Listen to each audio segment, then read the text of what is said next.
Ternyata di persidangan itu sesudah saya ikuti, kerugian negara tidak ada. Bukti uang mengalir ke perusahaan maupun ke Nadiem tidak ada. Ada uang Nadiem tuh melonjak tinggi pada satu saat, tapi itu karena dia punya saham jauh sebelum jadi menteri di situ.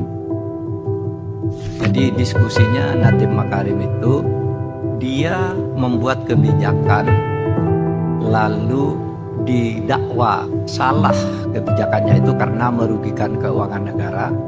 Chromebooknya tidak dipakai, tapi negara rugi 1, sekian triliun itu karena kebijakan yang dibuat oleh Nadiem. Persoalannya Nadiem tuh bilang, loh itu kan resmi dan saya tidak sepeser pun nerima uang itu.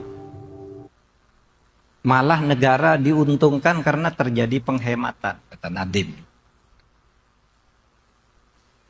Saya jawab, kalau hanya tidak menerima uang sepeser pun, orang tetap bisa dihukum karena korupsi. Karena hukum korupsi itu memperkaya diri sendiri, memperkaya orang lain atau korporasi. Mungkin Nadiem tidak menerima, tapi mitra kerjanya mungkin dapat. Mungkin Nadiem tidak terima, tapi mungkin saudaranya, adiknya, atau familinya, atau dia sendiri mendapat saham kosong di sebuah perusahaan. Itu yang disebut pencucian uang. Jadi waktu itu saya bilang, Nadiem bisa enggak ditersangkakan? Bisa. Yang penting ada aktu seriusnya. Aktu seriusnya perbuatannya sudah ada, diduga merugikan keuangan negara, ya, memperkaya diri sendiri atau orang lain dengan cara melawan hukum. Itu ada enggak? Nah, itu aktu serius namanya. Tapi aktu serius enggak cukup, harus ada mens rea.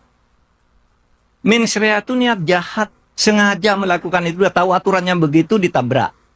Atau sudah bisa menduga begitu, tapi diabaikan. Jadi sengaja atau lalai. Atau lupa. Padahal seharusnya tahu. Atau abai. Nah itu mens rea namanya. Jadi oleh sebab itu sekarang, ternyata di persidangan itu sesudah saya ikuti, kerugian negara tidak ada. Bukti uang mengalir ke perusahaan maupun ke Nadiem tidak ada.